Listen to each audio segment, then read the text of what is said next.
नमस्ते दोस्तों, क्या आप सब तैयार हैं एक नई और रोमांचक कहानी सुनने के लिए? क्या आप सबने अपनी आंखें बंद कर ली हैं? अगर हाँ, तो चलिए साशा के साथ एक अद्भुत यात्रा पर चलें। आज की कहानी है जयपुर का उड़ने वाला कालीन। बहुत समय पहले की बात है। रंगों और महलों के शहर जयपुर में एक छोटा सा लड़का रहता था जिसका नाम अर्जुन था। अर्जुन बहुत ही जिज्ञासु और साहसी था। उसे नई नई जगहों की खोज करना और रोमांचक कहानियाँ सुनना बहुत पसंद था। उसके दादाजी एक प्राचीन दुकान चलाते थे जहाँ पुराने समय की अनोखी वस्तुएं बिकती थीं।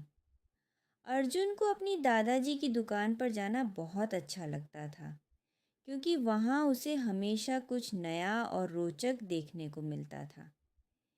एक दिन अर्जुन अपनी दादाजी की दुकान में एक पुराना और धूल से भरा कालीन देखता है। दादाजी, यह कालीन इतना खास क्यों है? अर्जुन ने पूछा।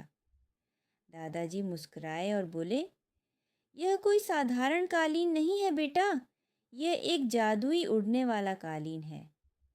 अर्जुन की आंखें चमक उठीं। सच में दादाजी, क्या यह सचमुच उड़ सकता है?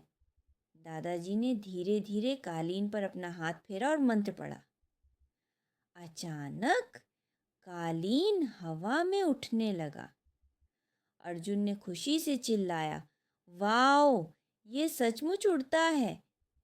दादाजी ने अर्जुन को बताया कि यह कालीन उनके पुरखों द्वारा बनाया गया था और इसे जयपुर की एक प्राचीन गुफा से निकाला गया था। लेकिन ध्यान रखना अर्जुन, इस कालीन का उपयोग केवल अच्छे कामों के लिए ही करना, दादाजी ने चेतावनी दी।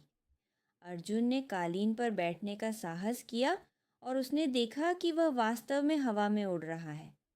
उसने कालीन को जयपुर के आसमान में उड़ाया।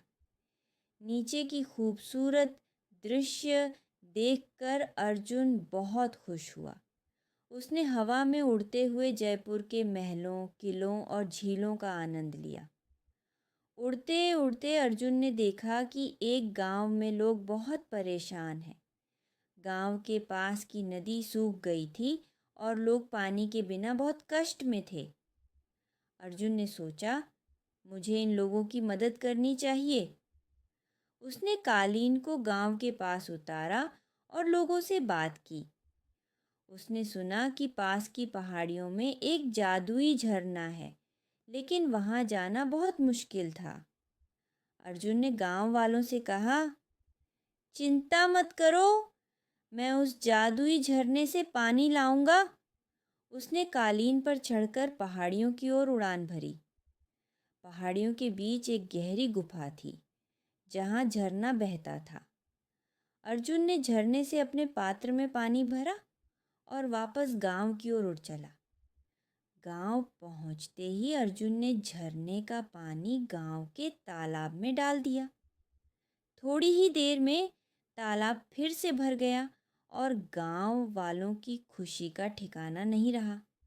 सभी लोग अर्जुन की बहादुरी और उसके जादुई कालीन की तारीफ करने लगे।